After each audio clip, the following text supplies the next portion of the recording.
sharing another ride as we are leaving HIRÉ to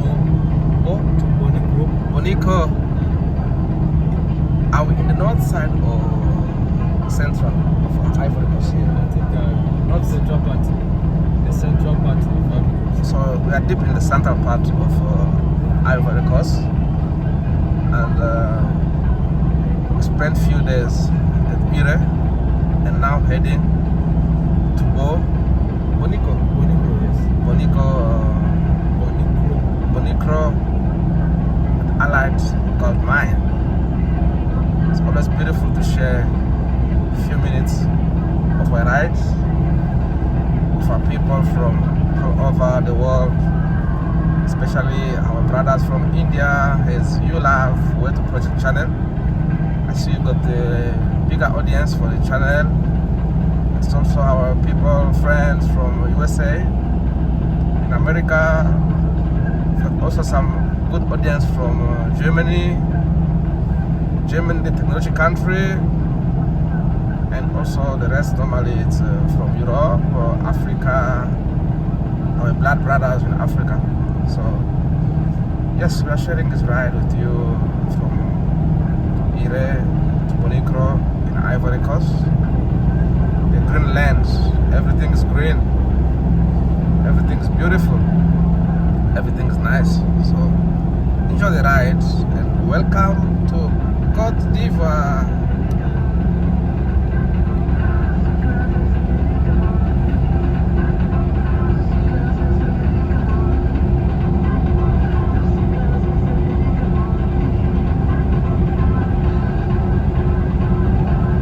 The beautiful thing, guys, in West Africa, this is something I can say that is impossible in Central Africa. In Central Africa, once you leave big cities, you'll never see a town with electricity. You'll never see a village that has electricity.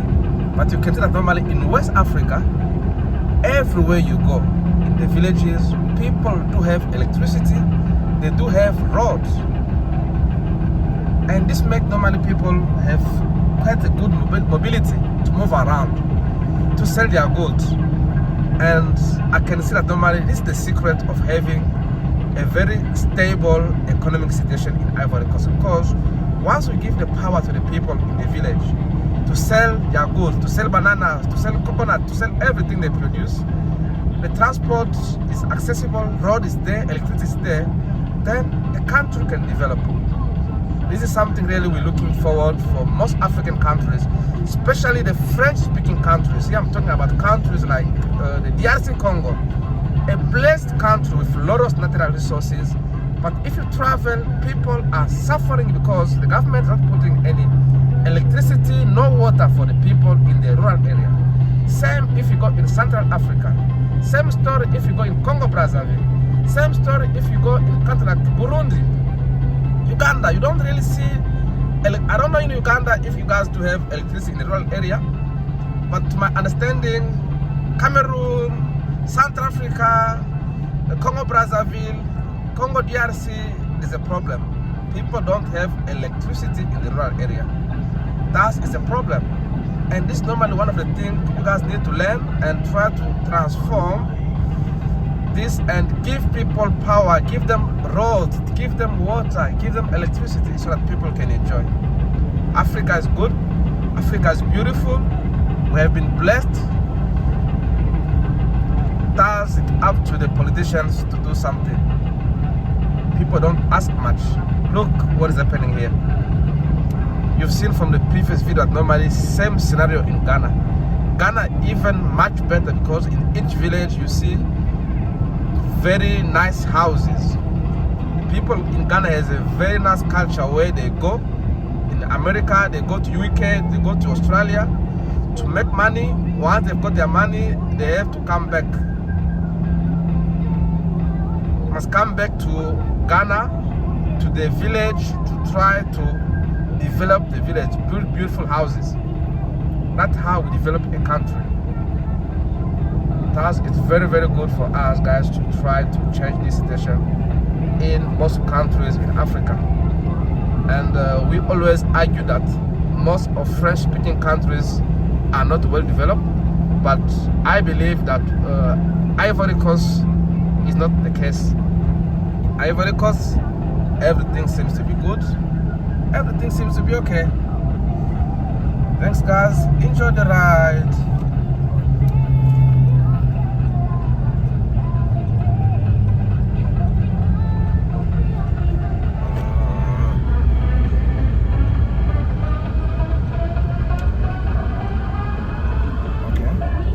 Au revoir.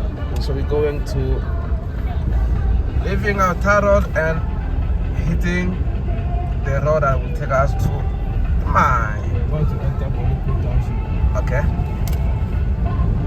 Oh, Bonikro Township, eh?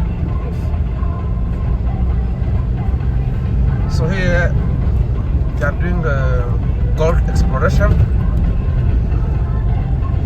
The multinationals normally are the one usually do this. It's Canadians, South Africans, Australians are the one normally busy digging our lands in Africa, extracting the gold. And then I wonder when it comes to the environmental, normally if all is good, but no comment. And once again, welcome to Ivory Coast, heading to Bonikro.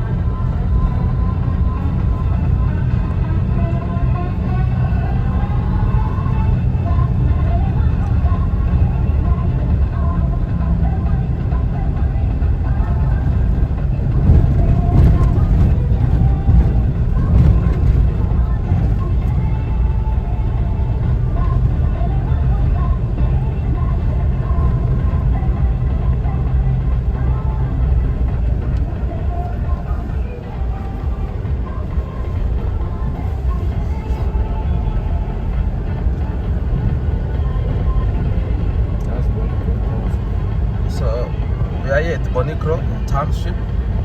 So it's a mining town where normally workers usually live. So the workers that normally work in the mine, so they stay around the Bonikro.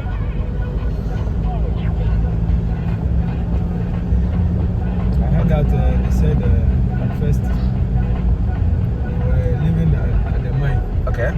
So they relocated them here. Yeah, okay, okay. The mining expanded. Yeah, those houses for them. Okay. Yeah, that's what they do everywhere. So the mines, they're the one they have to build for the workers. Yeah, and guys, today is also, I want to tell a small story that my late father foretold me earlier on, long ago, or back in the past, that one day the impala and the leopards wanted to go on a competition. I think Joseph, you know the story. So they're deciding to normally to go in the junk and make some wood boats. Normally it's a boat, a small boat without electrical engine that we use the tree to make it. And the impala decided, he cut the tree, then decided to place that junk tree alongside the road. And then the leopard said, no, I don't want people to see what I'm doing.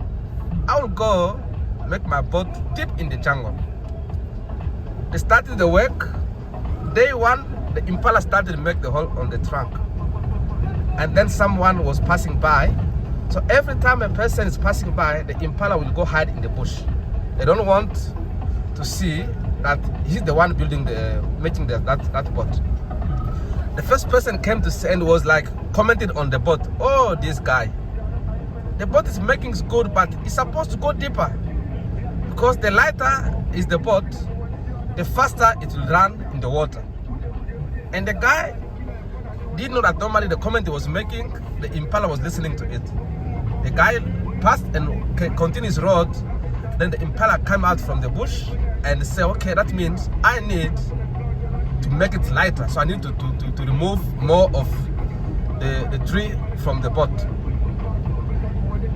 And then the next guy was coming through. The impala went back. The guy saw that the impala already has moved most of the time, has made the hole on the trunk, but it has no shape. He said, but no, the boat like this, if it goes in the river, it will sink. This guy must make a shape so that normally once it goes in the river, it will be faster. The guy went through, and then Impala came out from the bush and made a shape on his boat. Again, the next guy was coming through, so Impala, the place where he placed his boat, it was quite far that every time that the person is coming from far, it said someone is coming. The third person came and was commenting like, oh, so every time the person is approaching, the Impala will go and hide in the bush so that normally no one will see that someone was there. He was only listening to the comment of the people that was passing by. And the third person was like, no, this guy, yes, this boat looks nice, but it still has a thick anomaly shape at the bottom. He must try to make it flat, because if it's flat, it will come lighter and the boat will be speeding once they go for the competition in the river. And the guy was following his road, going ahead. Impala came out from the boat, took the advice from the critics, from the guy that were passing, and made his boat lighter. The last person came, was like, wow, this is nice, but I see this guy supposed to paint this boat with some black paint so that to avoid any damage or any leakage, so that the boat might last longer. The guy carried on his road, and the Impala also came out again, went quickly to town, bought some beautiful paint, came and painted the boat. And then the next day was the day of the competition. The Impala and the Leopards were called to bring the boats and to go for the competition. The proud Leopard, who was hiding his boat deep in the forest, was even not able to carry his boat on his head, while the Impala was able to put small boat on the head because it was lighter, well designed, even painted. Believe me, when it was time for the race, Leopard boat was too heavy, and the shape in front was even square. It had no shape in front, and when they came for the competition, when they started competition in the river, in the water, the Impala boat was faster, and the Impala won the competition. While King Leopard, the proud Leopard boat was heavy and did sink, so he didn't make it. Can you tell me in the comment section what lesson do we learn about this? John, what is your comment? What are you learning? What can you tell me? What happened there? We often reject people to tell us things, but the more we listen, the better, the more also we can learn. Guys, give us some comments. What do you think about the story of the proud Leopard and the Impala on the competition and the boat making process? So Mr. Impala was the winner because he was clever to put his boat alongside the road, and was clever enough that, remember, if he was close to the boat, people might maybe refrain from commenting on the boat. But because people didn't know, normally no one was there, every time that the person was passing by had something to say. And the Impala took advantage to take the good advices and did put them in practice. Thus, on the day of the competition, he was able to win the race. So what do we learn about that? Any comments? Thank you.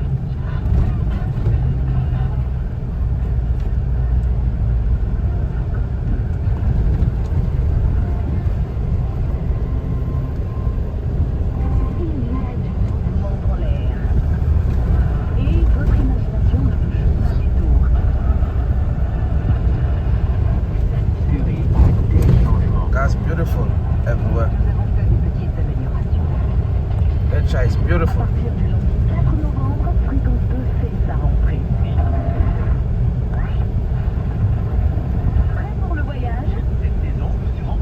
Coconuts.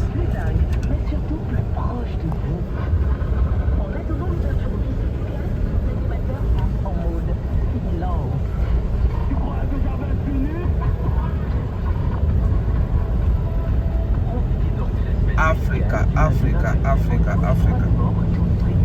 What do we need in Africa? Africa, we need education. Because education is the only thing that normally can set Africans free. Africans need to be educated, to be exposed to the technology. Africa needs electricity. Africans need roads, decent water. And what does Africa mean? Or African. An African is an African. So it's like African. Bienvenue au Bonigro. Bienvenue à Bonigro.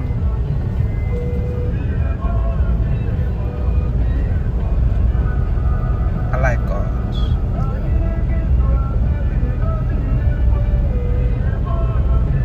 So we have arrived, eh?